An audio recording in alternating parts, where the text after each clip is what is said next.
Hello and welcome to our Success Stories webinar hosted by GoLean6Sigma.com. My name is Tracy O'Rourke and I'm the Managing Partner and Executive Advisor here at GoLean6Sigma.com. We are very excited to have this offering for our learners because this is where the rubber meets the road. This is when we talk about real projects that have been implemented within organizations, particularly government, and we want to share these stories with you, the world. Today, we're highlighting a really exciting project success story from King County, specifically the Financial Business Operations Division, and that is going to be presented by Jim Shoemaker. How are you today, Jim? I'm doing well. Thank you very much. Thanks for joining us today. I'm really excited for you to share your project. I'm going to tell you a little bit about Jim before we get started. Jim's a member of the Functional Analyst team in the procurement section of FBOD. The Functional Analyst team maintains some of the data's records in the county in the Financial Oracle e-Business Suite and troubleshoots issues with the procure-to-pay value stream for other King County users. They create a number of reports to monitor the overall status of the procurement process. Also, coming from an engineering background, Jim has always been interested in process and efficiency, which is always near and dear to my heart, and he's a member of the FBOD Lean community, and he's recently added to his toolkit his Green Belt certification. Congratulations. Thank you very much, Tracy. So Jim is going to go ahead and take us through his presentation of reducing setup time for the Veterans Program. So I'm really anxious to hear, and I'm sure a lot of other people in our audience, our listener audience, including veterans, are going to be anxious to hear about this presentation. Thank you. First, I thought I would start with a little bit of background about what the Veterans Program means at King County and where the Functional Analyst team plays a part in that, and then dive into how we use the DMAIC and Lean toolkit to solve some of the issues with our work in this process. Sounds great. So a little bit of background.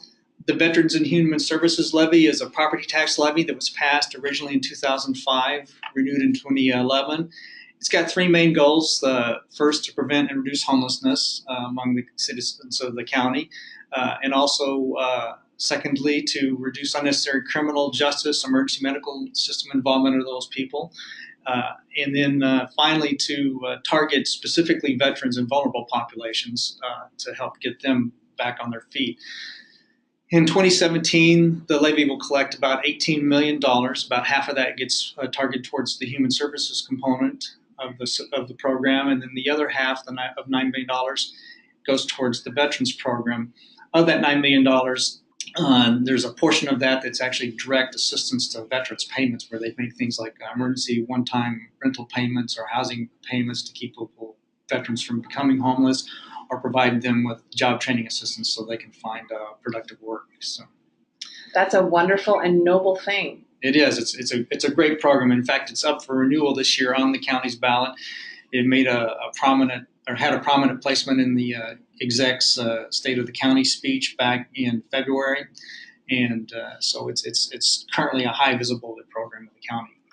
So the Functional Analyst team plays a small but critical role in the process of setting up the suppliers in this program. We maintain the supplier database in the county's Oracle EBS suite. And when setting up a new supplier, we check some data points to make sure that the county is doing business with the correct entity, and then we have the information to make the necessary reports to the government, both federal and state level. So we use a one-page form, the King County W-9. You can see it on the right-hand side of the screen. And it contains some blocks to collect things like the address, the contact name, the tax ID number, so we can verify that all that information is correct and verifiable. And then one of the other things that we have been doing for the Veterans Program records was looking at some information that was provided by the Veterans Program Field Office with respect to, like, for rental payments, is the property owned by the landlords. We would go look at the county's records database. Is the property address on the lease, does that match the information on the substitute W-9, our data collection form? Does the tenant name match the client name on the Veteran Program intake form? So we were doing a lot of background check of records. Okay. We came to believe that we were making a duplication of a lot of checks that was being done at the field office by the Veterans Program staff. And that was slowing down the process of setting up these supplier records in the system, and subsequently the actual purpose of this system or the program to make a payment to the veterans or assist the veterans at some point down the line. And many of the veterans are coming to the program, they're on the verge of eviction, or they come to the program seeking assistance at the very last minute. Yes. Their time is a critical issue for them. And so this duplication was creating more excessive lead time or cycle time. It was. In fact, you can see here from the sign, there's the 8 waste of lien, and we recognized that we were doing some over processing, which was leading to excessive waiting time for the records to be set up. So we went in to make some measurements. There's roughly FA team sets up about 200 supplier requests every year for the Veterans Program. And a typical request, service request that they would put in to our work order system would come with 18 pages of ancillary documentation. In addition to that single page form you saw earlier that we used, they would things like the lease agreement, the property record that the county had. So they were providing all this documentation. We would go in and verify that. Wow, 18 pages they had to provide? And it would take roughly about 3.5 hours to process each one of these records. Wow. So you can see there was a significant time component to that. So, and at any point that there was a hiccup in any of that documentation, we would have to go back and request ancillary information for that. So recognizing that we might be replicating work, we conducted 2 meetings in mid-2016, so about a year ago now. The first one was a preliminary discussion with a small group that confirmed that we did have this potential issue, and then identifying the teams that were impacted by the overall process. So the DCHS teams have 2 field offices, one in North Seattle, north of downtown, Belltown area, and the other one's in Renton. And it was deemed too difficult to actually do a full-blown process walk and go visit those locations. It would have been logistically hard. And so we decided to do a virtual process walk, and we actually all met in a large conference room in our building, more centrally located, where we all talked about each one of our roles in the process and the steps. And we had some examples of some of the paperwork that we shuffled around through the system, both digitally and hard copy in the case of some of the field office stuff. So that's a great solution for process walks when you can't actually physically go to the place. Having a virtual process walk. There was 20 people in the meeting. Would have had 3 or 4 vans. It would have been parking is a nightmare in Seattle. So the outcome of the process, we identified, eliminated the replicated steps. There was some recognition that the documents that were created by the field offices that didn't need to be forwarded to other groups in DCHS, which was a shock and news to the field office. Nobody had told them that we didn't need them, because they have, in addition to the 18 pages they send us, there's another 15 or 20 pages of supporting documents that they create in their office, and they didn't need to forward any of that to anybody. So. And then finally, the DCH staff has access to a centralized database where they can store documents that they get scanned, and then anybody who needs access to a record with respect to one of these veterans or one of the clients can see what the latest copy of and most complete set of forms and information is available. So finally, as a test run, we implemented in 2017, we stopped verifying all this supplemental information that the Veterans Program Office provided to us in the service request system. And so for the 200 supplier requests, we went from 18 pages of documentation to only 2 pages of documentation. So, that's a huge improvement. So the only thing now they send us is their client intake form, so we can verify that we're setting it up correctly, and then the King County W-9 that has our information required to set up the business. And then we went from 3.5 hours to 1.5 hours of processing time. Wow, so that's great. A significant reduction in what it took to get these things set up. And what I really like about this project so far is that it really has an impact on the veteran. That's less paperwork for them, less filing of information, less waiting.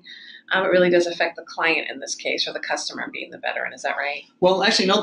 The client, the only form the client ever filled out was the intake form with the social worker on the front end. They filled out that 1 page of paper at the field office. Then from the time that the field social worker at the field office saw the client until we got the service request to set the record up in the system, there was a lot of background research that was done by their admin team to create all these other documents that they had then forwarded on to us. I see. Okay, good. So the veteran themselves, we're only involved with that single form on the front end for the Okay. most part. Good. So it was really the people that in the process that are in the pain. Yeah. And you're reducing the pain for those people. Yes. Good. Okay. And that saves time and money. Yeah. And so we realized, scaling that 2 hours per service request over the 220 service requests a year, factoring in the salary for the staff who are involved in setting up records up in the Oracle system, it's about $25,000 in savings in our staff time. That's just for the FA team itself. Wow. Yeah. Not including everybody else. And it's been almost exactly a year now since we stopped doing that, so $25,000 we can talk about. Right. Wonderful. So the final step in the lean process is to actually do that check where you control, where you look at making sure that you're doing what you said you were going to do and you're getting the results you expect. And so we took the initial reduction and reduced step and replicated steps, and we eliminated all those. We updated all of our standard work to reflect that information. We created a process control chart, which we can see that, ignoring all the complexity, the real thing is on the chart on the left, showing us that, yes, the system is working as we expect it to. The process is in control. There's a red band there that's the upper control limit. All those individual points that are above the control limit are all due to some special cause where there was a problem with the paperwork that was given to us by the field office, because maybe the tax ID number that was supplied on the W-9 that they got from, say, the apartment landlord was maybe the wrong tax ID number. And so they had to go back and ask for an updated form, that kind of thing. Or maybe the address that was provided wasn't an actual verifiable mailing address. That's one of the things we do is check to make sure that the mailing address that we're giving is one the post office can deliver to. Yes. So, okay, good. So all of those special causes. All those special causes are due to those problems like that. There are 16 points that are above the red line in this image, and 2 of them are due to are not due to special causes. They're on days in which either one of our staff is absent or we had a heavy workload from the previous day that flowed over. And so one of the service requests was 3 minutes over our red line trigger, and the other one was 10 minutes over the red line trigger. So I think we're doing pretty good. Yeah, that's not bad. Good. So, and then finally, the thing to do is tell other people and use the kind of knowledge you gain from this process and apply it in other areas. So we were able to take this supplier setup process, this reducing the redundant steps, and apply that to some other processes where we do supplier setups for other groups in the county and eliminate some of those steps. And so we recognize and use this same concept and moved it forward. And then finally is doing a Greenbelt report out. This project was done for me as part of my Greenbelt process. And so, and in the vein that the knowledge you learned isn't very helpful unless you tell other people about that information and how that's used, we held a little mini seminar where we invited other people in the county to come listen to the Greenbelts as they talked about their various projects. And so we did do that. Well, I think what I can appreciate about the Greenbelt report is because I went and I got to see everybody's presentation. And, I remember you talking about your project, Jim, but I didn't really understand the magnitude of the project until you started sharing it. And it was one of the most impactful projects in that room. So kudos to you in putting this project together and getting your Greenbelt certification on this effort. So I think that's great. Thank you very much. So I have a few questions for you, if that's okay. Yes. So is there anything that you feel like now looking back that you would have done differently as part of the Greenbelt project? Collecting the information, the measuring information, the quantifying information before the project began to see what the status of the process was before we implemented or even considered any ideas. I think that would have been a good thing to have done. I did go back and reconstruct some historical data that we had available to us and to see how the process change impacted the process. But it would have been a better idea to have collected as much of that information as possible before we actually changed the process. Right. So you knew it was painful and it was anecdotal at that point, and then Yes. collecting the data would have been good. Yes, and that's typically, why the measure phase is early in the process, so I can appreciate that. Do you have any advice for any green belts that might be embarking on a project in government? Well, staying organized, of course, critical. Communicating with the other stakeholders and individuals in the project, that's a real challenge, I think. It's in government, we tend to have this silo thinking process where my staff works on a little piece of the puzzle and we pass it downstream to the next unit and who works on that piece of the puzzle, and we're not involved anymore because we've completed our task. And really, what you do has implications for the people downstream, and eventually whoever the client or customer is that at the final end goal of that process. And those people are all citizens and humans down there consuming our products. Mm-hmm. Good. Okay. Any challenge that you may have had as part of this project that you might have in terms of maybe avoiding those challenges in the future for other green belts? Any advice or challenges that you want to share?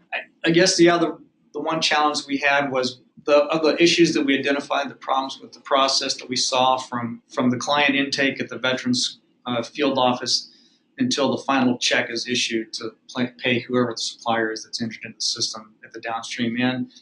We didn't get to implement or test all the improvements that we identified as potentials because, and again, I think it somewhat goes to that siloed thinking of government because as a team, our individual team wasn't in control of the entire process. And so you really have to get buyout from the other individuals involved in the process that they would recognize that, yeah, we're looking to improve the whole thing as a unit, not just one particular component. Yes. So I think what I'm hearing you say is you were able to implement all the solutions or most of the solutions in your area, but when it came to other areas, there may not have been as much of implementation in those particular areas. So you could have saved even more. I think so, yes. Right. That's good to know. And I think that is going to be a challenge for many, many projects that involve groups of or different functions. So thanks for that. I think it's always it's interesting. And I think that's why we always tell people for Greenbelt is to try to focus on the areas you can control because you never really know what will happen, right? So if you completely based your project on someone else implementing, you may never have gotten a result. So I think that's an important lesson. Yeah, I'm working on another project right now, and one of the issues we have is everyone seems to have a different idea what the actual problem is. Yes. And so I think, yes, as part of getting agreement on the problem is a big deal.